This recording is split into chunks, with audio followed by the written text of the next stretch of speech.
Today on Words and Numbers, criticism, hiking, an AI certificate, and how to think about college education. All this and more coming up next on Words and Numbers, a Civil original production.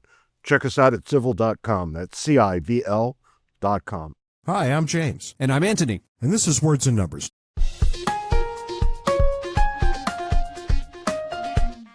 Ant, I would ask what's new and exciting in your world this week, but I already know. You don't know. You don't know what I'm going to say.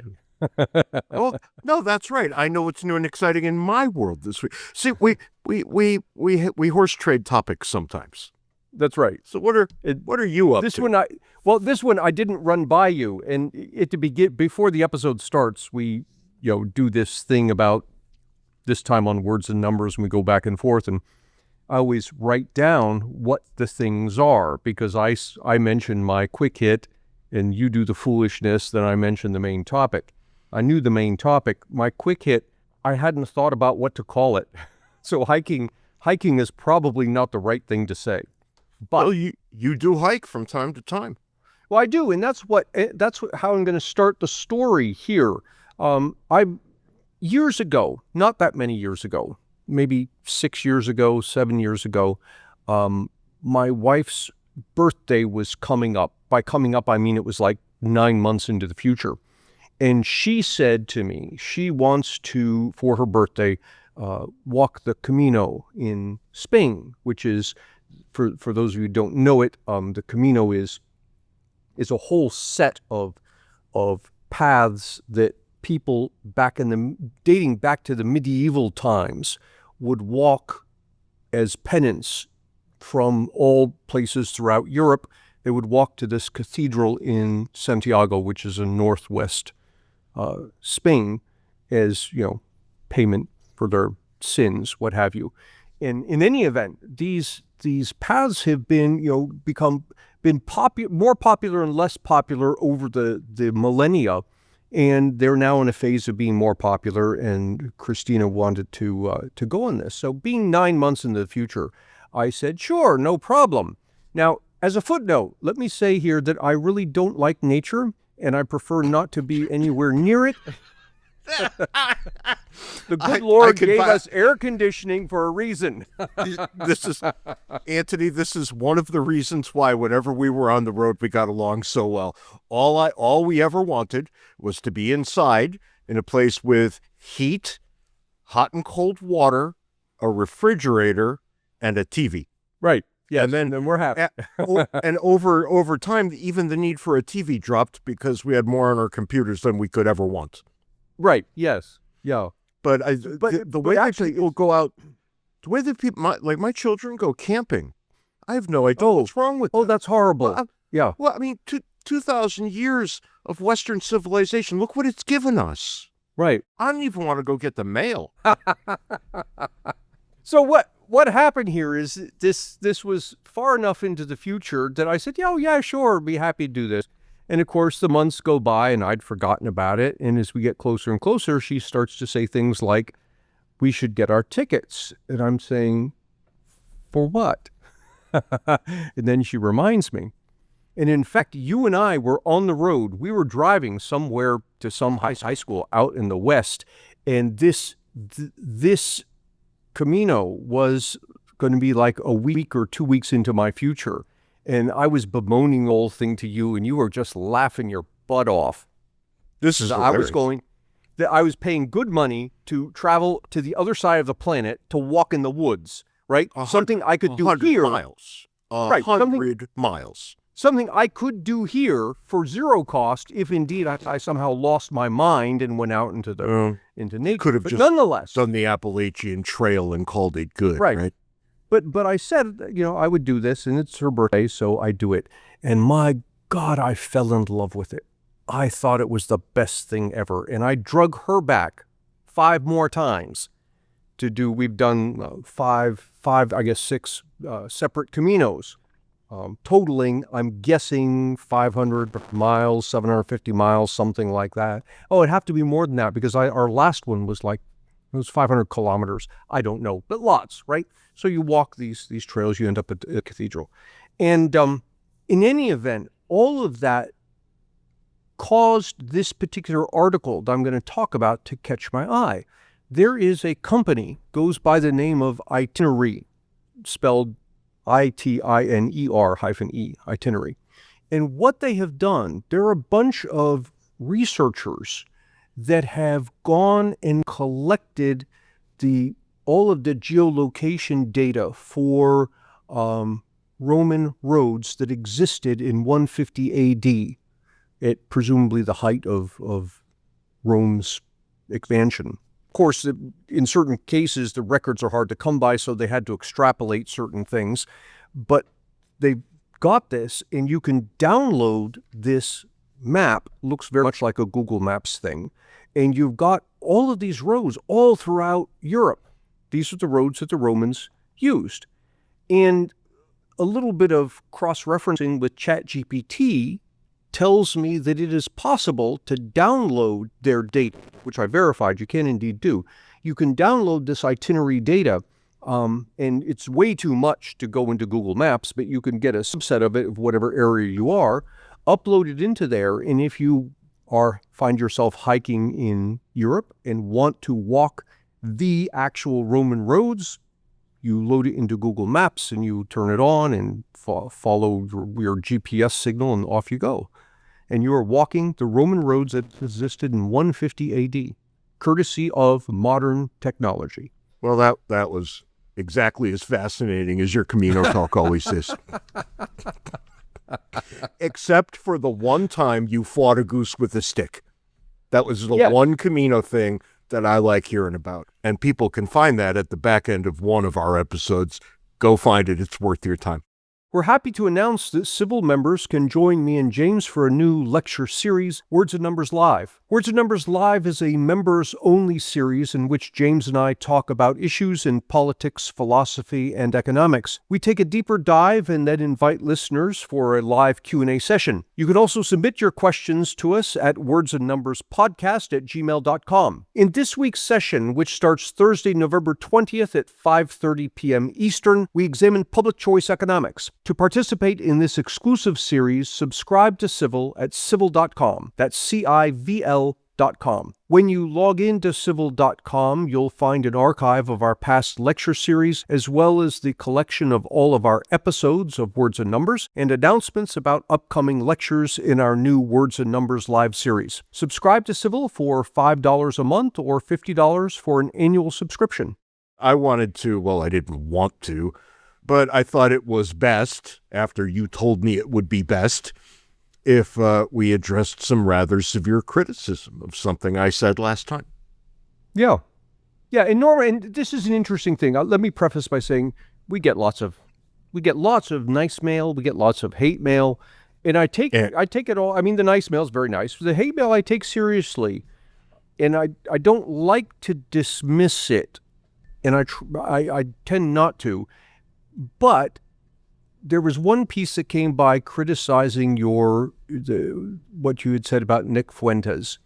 And I responded to the guy and said, look, there are some things that should just be off the table. That civilized people don't talk about.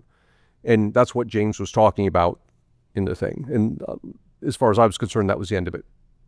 And then one of our longtime listeners, can I name him? Yeah, Woody Williams. Longtime listener, and we've hung out with him before, actually. He's out west somewhere. Isn't he in Australia? Is he? Yeah, Who am I thinking of? I don't know. Oh, of course. No, Woody Williams is in Australia. Yeah, we spoke at his event. Yeah. Western Australia Libertarian. Yes. Sorry, Woody. Yeah, no, I was thinking of your friend who works for the gaming company. Jesse Hunt. But nonetheless. Yes. But nonetheless, Woody sends this email, and very well thought out, rather lengthy. Long and thoughtful. Yeah, long and thoughtful. Criticizing us for the same thing, that you effectively said, look, Nick Fuentes should not be speaking publicly. So I thought it would be good for us to talk about that a bit. Yeah, sure. And I'll say this about the mail we get. I generally don't take it too seriously. because most of it is nonsensical, the criticisms. It usually boils down to, you said something I don't like. Well, okay, I'm going to say lots of things that you don't like, and you're going to say lots of things that I don't like. We can still get along just fine. But that's how life is. But every now and then, some principle gets woven into the mix. And this is a principle that I faced all the time when I was a professor, right? I'd be standing in front of a room, and you like to say things like, well, everything can be on the table here because this is a place where we discuss things. But even that's not true, right? We're not going to discuss all kinds of things. We're not going to discuss how, I'm going to try and be incredibly blunt. We never discuss things like how women ought to be raped to keep them in control. Now, there are people in this world right now who believe that that's fine. There are lots of people in humanity's past who thought that that was perfectly reasonable. But as we sit right here, right now, that is not open for discussion. All right, that's a real easy example. It's disgusting. It's violative of individual rights. It causes all manner of short and long-term harm. Real easy, cheap example. And I used to use it from time to time with my students in the following way. They would say, well, all truth is relative. And that's a very common thing for young people to believe. And I would say, is that right? Do you have a sister? Yes. I'm going to go rape her. And all of a sudden, truth isn't relative anymore. So look at what I just said. I said that something is completely off the table. And then I said I used it as an example in a class. Interesting, right? Contextual. Which one is going to be right and which one is going to be completely out of bounds. And there are all kinds of things like this. All kinds of things I would tell students that we were not going to be addressing, like anti-Semitism. But what I meant was, you're not going to be anti-Semitic in my classroom. Not, we're not going to ever talk about it. Because we talked about it all the time. Tom Sowell, in his economics books, wrote about it all the time. I would assign in every philosophy class I ever taught portions of Deuteronomy. Right? We're going to talk about all kinds of things. So what's on the table and what isn't? That's always the question. And in a classroom, there's a lot on the table, but you have to be very gentle about it. You have to introduce it in just the right way.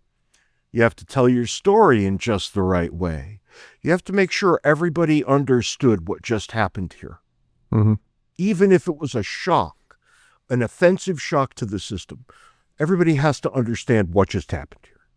Okay, fast forward to last time when we talked about Nick Fuentes, and I said something along the lines of people like Tucker Carlson who have a large platform should not be inviting the likes of Nick Fuentes to come for a visit.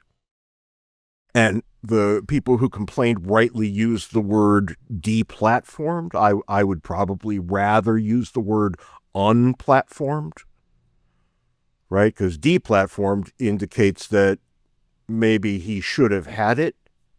Unplatformed seems to bring the idea that this is not for the best.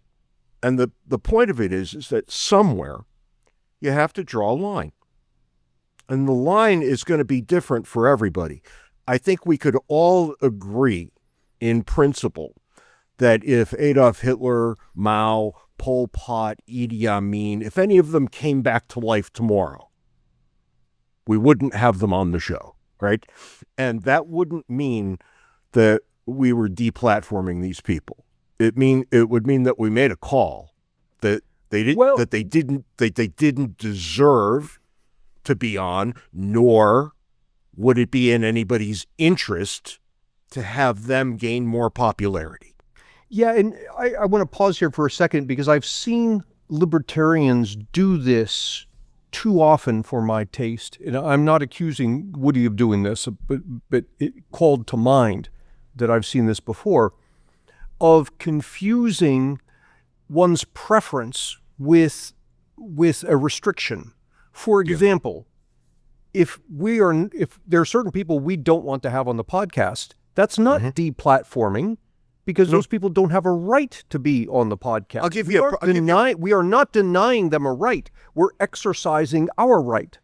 And I'm going to give you a perfect example. Michael Rechtenwald ran for the Libertarian Party presidential nomination. Turned out to be a raging anti-Semite. Says all kinds of things on Twitter about how terrible the Jews are. And, I heard something recently. Anytime you see, and I think Dave Chappelle said this, anytime you see the words the and Jews together, the Jews, you're probably looking at a problem. And Michael Rechtenwald can't stop talking about the Jews. Over my dead body would he be on this podcast. I'm not deplatforming him. I'm not even telling him he doesn't have the right to speak. Not even telling him he doesn't have the right to be a raging anti-Semite. I'm just saying can't come here. And look, in the case that Woody and others were talking about, you called Tucker Carlson to task for having Nick Fuentes on. Now, notice the very big difference between saying, look, Tucker Carlson should know better, this is not something he should have done, difference between that and saying he should not be allowed to do it. That second piece. He's allowed to do whatever he wants. Unacceptable. Yeah. He's allowed to do whatever he wants within the confines of whatever contracts he's made with whoever he works for. Yeah. Right. And if they'll put up with it, what can I say?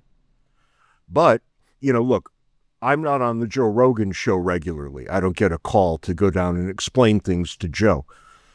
Does that mean I've been deplatformed?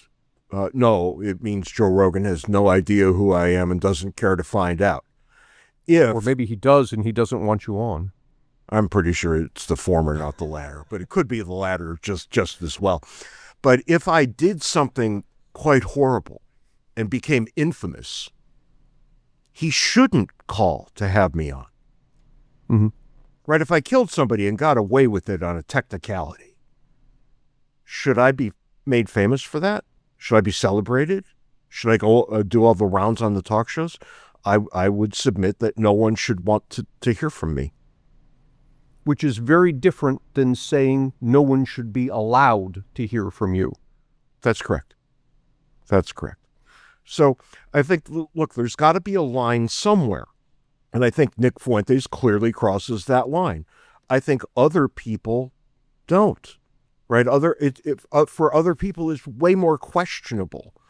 And sometimes people right on the line of agreeable and disagreeable or appropriate and inappropriate, however you want to call it, those people right on the line are sometimes quite fascinating. The people that are below the line, like Nick Fuentes, are just destructive. Mm-hmm. I don't want to hear it anymore. We hear too many destructive things. People should want to do better, and they don't. And there's nothing I can say about that. So let's get off to the foolishness of the week, shall we? Because I want to talk about a former employer of mine, the University of Arizona. I've got a pitch for you. Would you like to attend a 5-session class online at the University of Arizona? Arizona's a good school, sure. Is it? In what? AI prompting. AI prompted? No, AI prompting. Oh, AI prompting. Yeah, actually, that would be interesting. Really? You want to pay $1,800 to learn how to ask GPT? Oh, well, you didn't say pay $1,800. You said, do I want to attend it? Yeah. $1,800 to ask ChatGPT how to ask a question. I mean, what on earth? AI prompting. Go figure it out, for the love of God. There's actually, now, I have to defend, I don't know anything about the class, but I have to defend the idea. AI prompting, I have come to find, is a bit of an art form. You can get AI to do wondrous things if you know how to phrase it. If you know how to do it. But this is kind of like 20 years ago, maybe 30 years ago now, God, we're old, somebody saying, come and attend our 5-session class on Google for $1,800. Why don't you just open the damn thing and use it, figure it out for yourself? I mean, I'm just saying, this is a money grab from a bunch of money grubbers, and they should all be ashamed of themselves. But speaking of being ashamed of themselves and money grubbers, I think we have something else to talk about today, which is actually quite interesting. Take a look at the graphic on your screen right now, and this is what started us, or me, down this terrible, terrible path. And, Ant's the numbers guy. He does all of our calculations occasionally. And what is it, maybe 1 in 500 times? You'll say something and I'll say, I don't think that's right. That doesn't seem right at all. And you'll say, oh, geez, I slipped a decimal. Yes, that's correct. Right. It has to be on the order of trillions wrong, not just 8. Right. I am not a math guy, is what I'm painfully saying. And yet, fill in the box. 7 plus 2 equals blank plus 6. Now, Ant, I'm damn near positive that the answer to this question is 3. Is it, James? I'm damn near Let's say I'm as sure of that as I am that the sun will rise in the east and set in the west tomorrow. Will you pass judgment on my math skills now? Well, as far as I could tell, it seems correct. Yeah, 25% of university students got that wrong. 25% of university applicants, 25% of university students. These are people who have passed whatever bar was set and have been admitted to the university. The University of California at San Diego, UCS. Not a fluff school. Well, but hold your judgment, because present evidence aside. They gave this test to, let me read it exactly, 138 students in a remedial math class. Okay, see now that's the word, right? And let me make it worse. Let me make it a lot worse, actually. Harvard University has a remedial math class. No college should have a remedial math class. That is exactly correct. 0 of them should have remedial math classes. Now, a number of them have 2 remedial math classes that must be taken in sequence. They're going back to cover things all the way to middle school math. Yeah. At the university. We used to complain that we had become, as professors, high school teachers. Now some professors are middle school teachers. Oh my, how on earth did we get here? And in the same, I'm reading a workup on the report. If you want to go look it up at townhall.com, they've got lots of charts and graphs there, which you can get to. The percentage of domestic students, so we're not talking about all the foreign students who come to the United States and have a problem with English, roughly 1 in 5 domestic students don't meet university writing requirements, which I will tell you from experience are phenomenally low. Yeah. It's not like you have to write a stellar novel to have anybody say, yes, you're working at the college level here. Yeah, if you can handle a subject and a verb. Yeah. I don't mean identify them. I mean put them in a sentence. In a sentence, that's right. I would routinely get papers that had no verbs in lots of sentences, which means they weren't sentences at all. But let's not walk down that road. So we're looking now at 25% of the students at UCSD, and you've got to think this is deeply representative. Can't do the most basic of basic math, and 20% who can't write at a basic level. Well, that means in my head, we've got at least 20 to 25% of students who don't belong in college at all. It's worse than that. You said they don't belong in college. I'm wondering, how did they pass 3rd grade? Well, and then 4th, right. and then 5th, and all the way to 12th. There's a whole string of people who just push the students through. And now the colleges are doing the same thing. They are doing the same thing. And I remember when I was young, people were held back routinely. Yeah, right. And we didn't think much of it. It wasn't an insult to anybody when it looked weird when we saw Johnny still in third grade when we were all in fourth grade. But then Johnny made friends with the new third grade kids and everything was fine. Mm-hmm. And somewhere along the way, educators got it in their heads, or maybe better said, administrators got it in their heads, that it did psychological damage to tell children that they failed. And all of a sudden, nobody ever failed at anything. And I remember finding some semi-literate students in my class at college, and I would pass back a paper and it'd be an F on it. And they'd come to my office and they'd say, I don't understand. And I would say, well, clearly you don't. And they would say, no, I mean, I don't understand. I did the paper. And I would have to explain that doesn't mean anything. That's like saying you handed in 8 pages of the same word. I mean, it doesn't mean anything. It had to be a good paper. And they said, well, I've never gotten an F before in my life. And I would look at the paper and I think, how did you get anything but Fs your whole life? And that's the kind of difference that we're looking at. And as we said, I think it was last week at some point, universities are knowingly admitting students who will not pass through the first year just to take their money. It's more than that. They aren't just. It is. They aren't just because knowingly admitting them. They're putting pressure on faculty. Yes, to pass them. That is correct. And I will say, without question, deans, plural, have forced me to pass people I had failed. Yep, same here. Some for that I failed for plagiarism. Some who did no work of their own and handed in a plagiarized final paper. I was told, oh no, you can't give them an F. You have to pass the phrase always was, just get him through. As if we were a sausage factory that was taking crappy ingredients and pumping out a crappy product. Now get them through. But listen to the words, just get them through, can be interpreted as do everything you can to educate this student. But that's not what the dean means. That's what he would like everybody who hears him to think he means.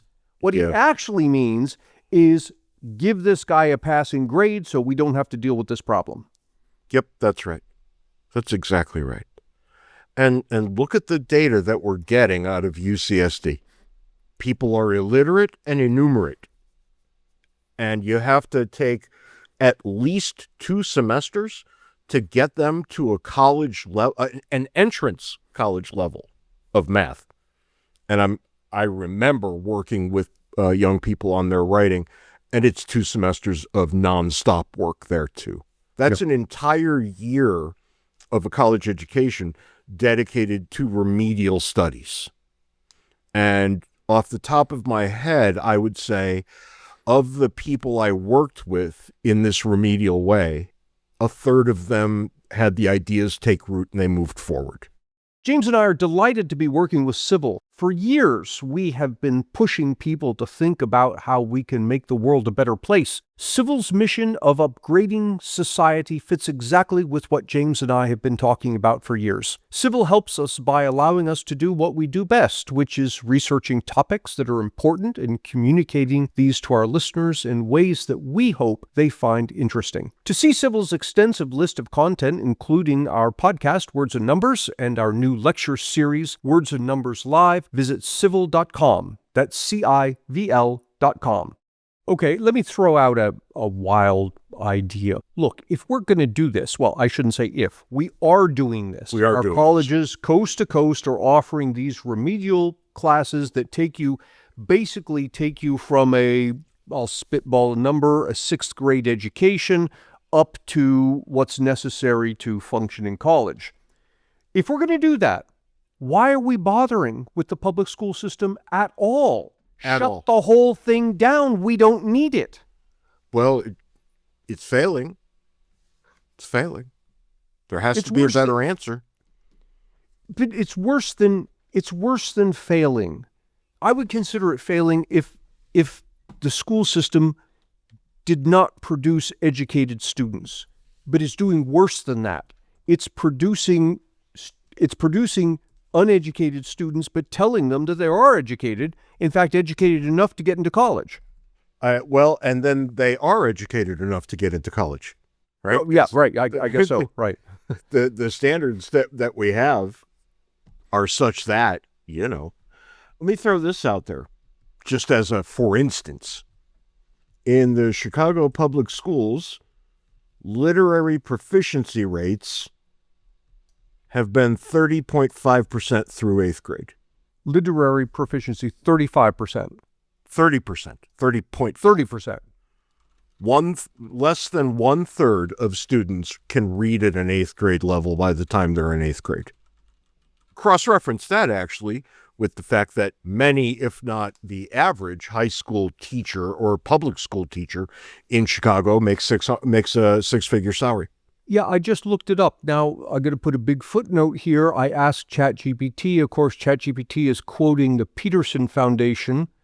But I asked, how much does the U.S. spend annually on public K through 12? Answer, That's $1 trillion. Yep. $1 don't trillion. And I don't doubt it. And we don't really have national standards, and I don't think I'm in favor of that. I would prefer if public school remained attached to localities. Mm-hmm. Right? I think everything works better at the lowest possible level. But the public schools aren't working. And I can tell you that what I just said is factually both correct and incorrect. Broadly speaking, we have a gigantic public school problem. But there are many, many examples of public schools that are working just fine. Yes. And what's the deal? Well, the deal here is almost always the same. And people don't want to hear it because there's no easy fix. And you and I often talk about problems for which there is no easy fix, which means we're not going to tell you how to fix this because we don't know. And no one else does either. And I think even the beginnings of an answer are so painful for everybody involved that it's going to take a long time to get to the table. But how are public schools funded? Almost entirely by local property taxes. Mm-hmm. Right? There's some federal money that comes in, there's some state money that comes in, but localities fund local schools. Okay, what does that mean? That means that people who live in wealthy towns or wealthy neighborhoods in towns are going to have much better public schools than people who live in poor areas. Because you can't collect property tax in a poor area because the properties aren't worth anything. And the people who live there don't have any money. So what happens? Rich places get all the resources. Poor places get none of the resources. And then children in those environments start behaving in ways entirely predictable given their environments. People in rich neighborhoods and great schools sit quietly as teachers say things. People in poor schools act inappropriately as teachers try to say things. What happens next? Good teachers leave poor places. And you see how it just unwinds, starting from one basic thing. Let me push back a little bit here. I dislike the argument that, well, all we need to do is spend more money because then we get better teachers. I didn't say that. No, understood, but I could see someone interpreting your words that way. And you and I have direct experience here. We visited, I counted once, 150 high schools across the country. Mm-hmm. Yeah. Some so rich that their campuses are better than a lot of colleges that I've seen. It was embarrassing to be there. Some incredibly poor, so poor that we asked one of the teachers that we were there visiting what are the major employers here, and his answer was welfare. Welfare, yeah. I asked what the major industry was. He looked at me and he said poverty. Poverty, yeah. It was the Now- it was the second poorest county in the United States. What we both noticed at these various high schools is that money tends not to matter. The quality of education that the students were getting from our friend in the second poorest county was superb. It was such a high level. It was such a high level quality that he would sponsor things in the evening that the students would come to. Not just the students, but people in the town. Adults would come to this stuff. Yep. Right. Their parents, their neighbors. Yeah. And so too, I've seen richer schools that have lower quality education. So I'm not, I think this argument that we need to spend more to get better quality is flawed. However, I'm now going to go back and say almost the opposite. I think you're right when you say places that can pay their teachers, that can't pay their teachers more, lose the good teachers on average. And in the way you reconcile those two apparently contradictory statements is to realize that principals, generally speaking, are not allowed to reward good teachers with higher salary. Right. The salaries are on a scale set by the union, and it's based on a number of things amongst, how long you've been there. So when we say, yeah, we should pay good teachers more, in practice, you can't pay good teachers more. You have to pay all teachers more, a bunch of whom shouldn't be there in the first place. That's right. I would never suggest that we should pay all teachers more. That's crazy. I mean, In that's fact, there are a lot of crazy teachers talk. who should be paid less. There's a lot of teachers who should be paid zero. Yeah. Should be shown the door. I had a number of them as a child. Right. And I grew up in a thoroughly middle-class environment, I would call it. And even so, public school teachers, not a lot to write home about there. So how do you fix this? Well, given all of the intersecting pressures, there's no easy answer, which means any politician who says there is lying. And national politicians who say that they know what to do, by definition, can't do anything because this is a local issue in every case. Now, can they pass universal nationwide laws? Sometimes, but not always. This is incredibly thorny. And the only way it's ever going to get fixed, and you can bet on this, the only way it will ever get fixed is if parents unite and demand it be fixed. Yeah, but what did they demand, given that there's no easy answer? And I think there's... And it gets worse, because not only is there no clear thing for them to demand, it's very unlikely that you can get a critical mass of parents to care. Because they look at school as a babysitting service. Well, or let me say it differently, the ones who really do care find a way, or I'm not saying they all can find a way, but they're more apt to find a way to move out of poorer performing districts into better performing districts. Well, and people do that a lot, right? Getting an apartment in a much better part of a state, even though you may own property somewhere else, and using that as your primary address, things like this. Other people do what they can. If you've got any money, you send your kids to private school. Right. But that's really expensive. And that's limited to only people of actual wealth. I remember as a young professor, when my children got to school age, we sat down and said, what will we do? And I had worked with education majors enough. I knew not to send them to public school. I worked with the people who became the teachers. There was no way. But there was similarly no way I could afford private school. Not a chance. We homeschooled. And that's another thing that a lot of people just can't do.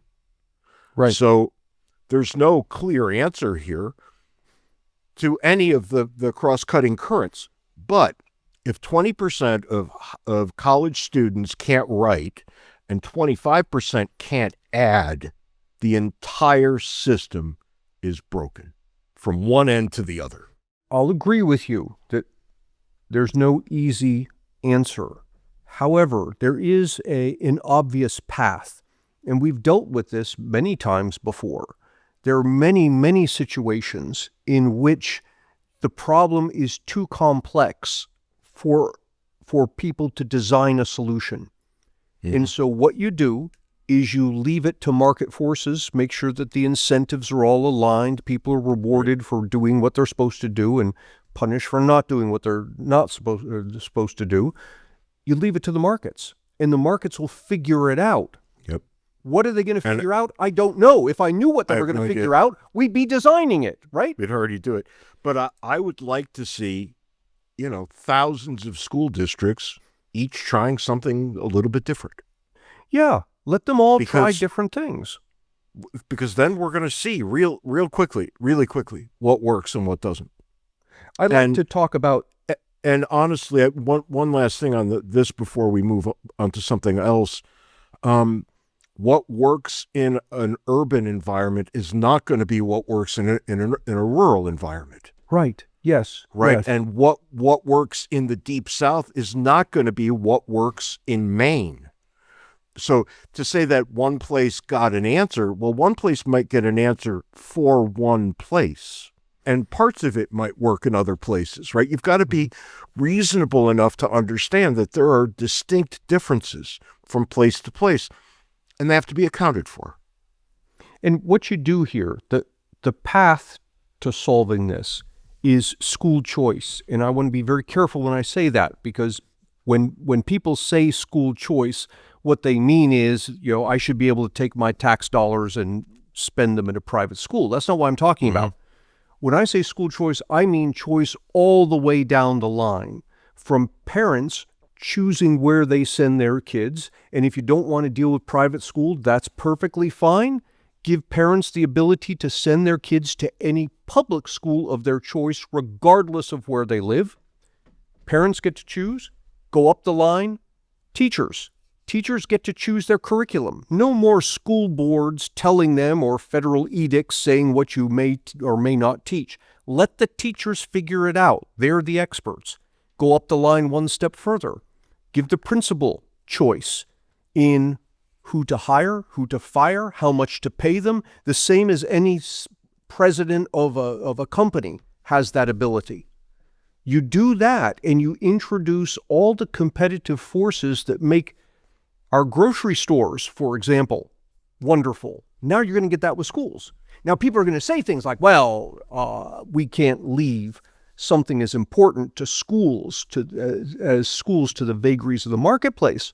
To which I reply, we leave something as important as food to the vagaries of the marketplace. And notice something. If you close all of the grocery stores, you're going to have riots in the streets. If you close all the schools, you have spring break. Now tell me, which of those two things is more important? And remind yourself, which of the two do we leave to markets to figure out? Yeah, I often say the more important a thing is, the better off we are leaving it to markets. Yeah. Are the markets going to do it perfectly? No, they will not. They're going to screw it up. But they will do it better and more efficiently. They'll do it better, and there will be a feedback mechanism. That's right. The ones that do it poorly will get chosen out. The parents will leave, or the teachers will choose a different curriculum, or the principal will choose a different teacher, but there's choice everywhere. Our current system has no choice. The parents are locked in, the teachers are locked in, the principals are locked in. I couldn't agree more. And I think it's kind of scary, actually, to say teachers should just teach whatever they think is right. But that's probably better than telling teachers to teach what a politician thinks is right. Yeah. You're going to do one or the other. Mm-hmm. Who do you trust? And maybe you don't trust anybody, and I really don't in that situation, but I trust the markets to sort it out. Yeah, and if you don't trust your teacher to decide what to teach, you've got the wrong teacher. That's right. And I trust a market to sort that out. Yeah. Yep. I don't trust much of anything else. but a market's going to get rid of a lousy teacher real fast, because that's just what markets do. They're remarkably consistent over time, every time that they're used. And the feedback loop that you talked about a moment ago is really the important part, because you're going to get a great answer immediately. And then the next year, you're going to get a much better one. And the year after that, it's going to be even better. And the year after that, it's going to be almost perfect. And then the year after that, we just go about our business thinking it's always been this way. Right.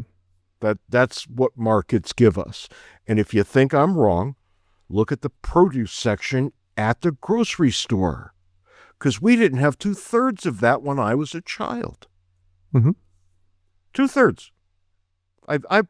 If you had brought me to a grocery store, I couldn't identify most of the things I see every time I walk in now. And in other countries today that control their food retail markets, well, I shouldn't say markets, they control the food retail industry. You have something even worse than what we had as kids. Yeah, it's a disaster. I've lived in a place like this. That. This is worth telling the story, if you're able, of Yeltsin going to the grocery store in upstate New York. I used to tell this story. We're probably tell you what. Let's call this episode a day right now. And well, no, this is too good of a story to leave off. If people want to stick around for a story, I've got a pretty good one, and you can see it or hear it, however you like, after the closing credits. Okay, so stick around for the story. Yeah, stick around. We often do this. It's always kind of a surprise, but today we'll announce it. So, Ant, I will see you officially next time, whenever the hell that is.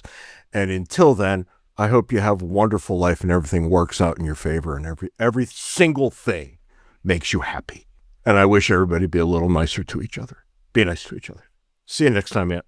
See you next time, James. At Words and Numbers, we spend a lot of time talking about what's going on in the economy and the government. But fundamentally, all of this boils down to one thing. The greatest threat facing modern society is a lack of respect, that people who disagree somehow find it difficult, if not impossible, to discuss their differences in a civil manner. We at Civil are interested in upgrading civilization by encouraging people to engage with new ideas and ultimately engage civilly with each other. If you share this idea, please join us by subscribing at civil.com. That's CIVL.com. Okay, so now, before we start, I have to give a warning to all the parents out there who are listening with their children in the car, or people with delicate constitutions, that in this segment, if you have pearls that you're about to be clutching, listen to Anthony. This segment, James is unplugged. He's allowed to say all kinds of profanity, because that's kind of the equilibrium that we have come to at Words and Numbers. We constrain James to the end part. The market has sorted out my behavior. Anyway, how best to start? Well, let me give the preamble to this story about Yeltsin. This was a story which you'll hear in a moment is quite interesting, and I used to tell it often as an example of the wonders of markets. And I was giving a talk, of all places, on Capitol Hill to staffers, congressional staffers, and I started to tell this story, and I stopped myself, and I said, I've told this story lots of times, and I probably should stop doing so, because I don't have on hand the source. I can't verify for you that this actually happened. And I described what the story was, and some guy sitting in the back raised his hand. He said, "Oh no, that's a true story. It happened in the neighborhood that I lived in. I know the grocery store that you're going to talk about." So now I tell the story. I think it was in St. Louis, but the story goes back further. We have to actually start this story in 1959, when Nikita Khrushchev became the first premier of the Soviet Union to visit the United States. And Khrushchev, they were showing him around, and he couldn't believe what he was seeing. They brought him to houses that workers, regular guys, could afford. Not mansions, but regular people. And he would walk in, and he thought they were putting him on. He thought they had built entire towns to bullshit him, for lack of a better term. And it got funniest when they brought him to a grocery store, and it was a Safeway in San Francisco in 1959. And he looked around in the Safeway, and he saw all kinds of stuff. And he said, well, who can shop here? Think about that question for a minute. Who's allowed to shop here? Yeah. What a and he didn't mean who could afford it. He meant who was allowed. Who's allowed? Because there was such opulence at that store that he couldn't get his head around the fact that the answer was everyone. And everyone could go there, and with a couple of exceptions, kind of like now, afford damn near anything in the store if he just wants it. Look, grocery prices have skyrocketed. You can go to a grocery store right now and probably afford every single thing in it except for some high-end meat or a lobster. That's amazing. I can go and buy an orange for 30 cents. Yeah. Right? Think about this. And in the Soviet Union in 1959, people were going hungry because when you centrally plan an economy, no food grows. Right. And that's the lesson that communists never learn. Socialism leads to starvation. If you can't see that, I don't know what to tell you, because it happens every time. And Khrushchev looked around and said, no, you're putting me on. This can't be real. The second most powerful man in the world couldn't believe that Americans could buy food at a store. Yep. Now, if that's not the saddest damn thing that you've heard today, you've had a bad day, because that's pretty sad. The second most powerful man in the world had no idea how his mortal enemy was living. Fast forward, I believe it was 89, so 30 years later? Yeah, that's about right, yeah.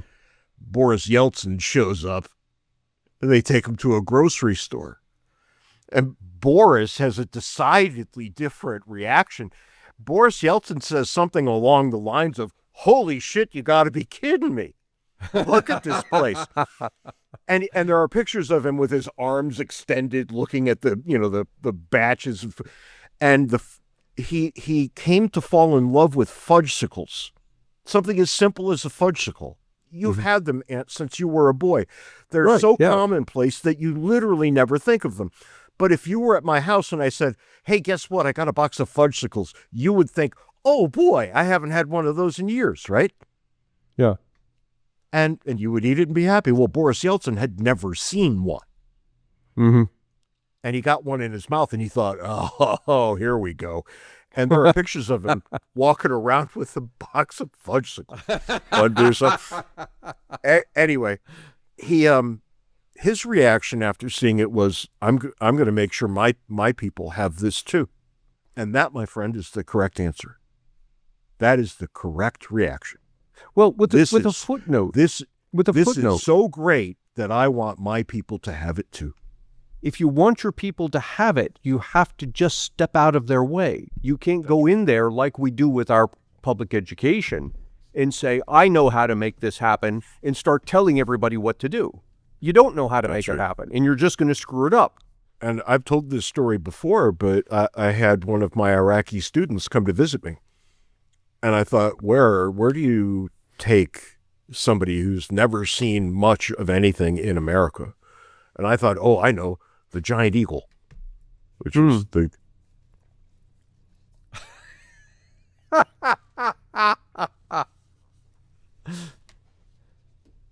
If you're not watching on video, if you're only on audio, a dog just came on the scene and licked James' head and then just disappeared.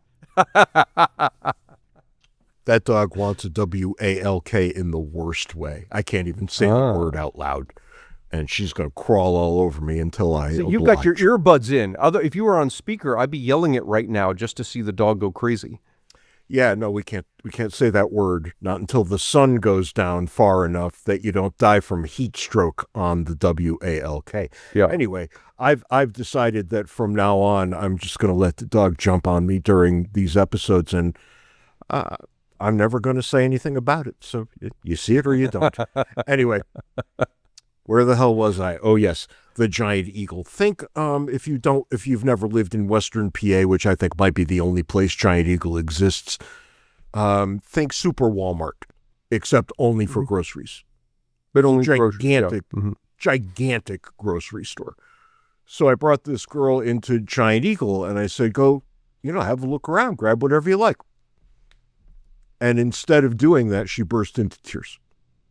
And I said, "What the hell's wrong with you?" And she said, you just have no idea how lucky you are. A grocery store. Yeah. And I said, well, I mean, will chocolate make this better? Can we go buy chocolate and stop crying? And that's what we did, but it stuck with me for a long time. To this day. I can't shake it. That somebody, an intelligent, well-educated, kind, decent human being could walk into a grocery store and be so overwhelmed to be brought to tears. Yeah. I mean, markets, they do miraculous things.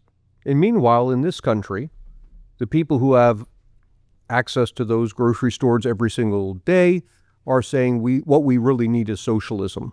Yeah, and look, we got an ass clown becoming mayor of New York City who said, I'm going to make city-run grocery stores. And I can't wait to see these, because I'm telling you right now, they're going to look good for about a week and a half, and then there's not going to be any fucking food in any of them. Right, they're going to be just as good as the government-run schools. Oh, even better than the government-run schools, because you'll be able to see the product or not see the product on the shelf. And state-run grocery stores don't work. People have tried. They don't work for all kinds of reasons. But it's worth mentioning here. The major reason is the incentives aren't right. That the people who are making the decisions don't live with the consequences of those decisions. That's right. As happens with the private grocery store. And I guess this is my new catchphrase, right? But grocery stores are not a public service. They are a business. I'm going to point out, I guess, over and over and over again, things that aren't a public service. Because people will come to think of them as public services. People will complain, saying, it's not right that the guy who's selling us food is interested in profit. To which I reply, I'm delighted he's interested in profit. Yeah, me too. Because that's how you get the food. That's what gives him an incentive to give me what I want at prices I'm willing to pay. Right, that guy's got to say, this crackpot Anthony Davies wants artichokes for some reason, and then he goes and finds them. Yeah, because he wants my dollars. I want him to want my dollars. That's right. That's what makes the world go round. And I'm happy enough with it. Look, I wish that lots of people would do things out of the goodness of their hearts. I wish. But they can. In a free market system, there's nothing stopping you. Anytime you want. And also, I get all these complaints about how every job sucks and it's demeaning and all this. Why don't you get together with all the other people who say the same nonsense and buy a company? And then run it however the hell you want. Go ahead. And then you see real fast, that's not exactly what they really want. What they really want is not to work at all and to be given whatever they want. Right. Yep. Because here's the thing. Everybody who believes that there's a such thing as a natural aristocracy also believes that he's part of it.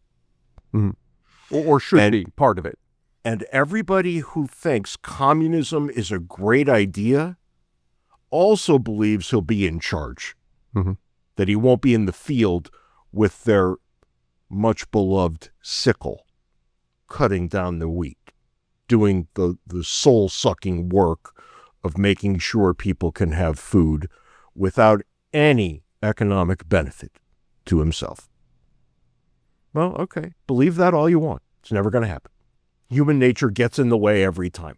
So something that doesn't sound quite as good, free markets, actually delivers much better. Mm-hmm. And if you're interested in outcomes, which I would say is the only thing you should be interested in, what does best, right? Now we can create thought experiments about, well, what if this and what if that? And I'll play that game. I'm a trained philosopher. We could do that shit if you want. But I'm interested in outcomes. I want most people to have I want everybody to have the best life they can possibly have. Right?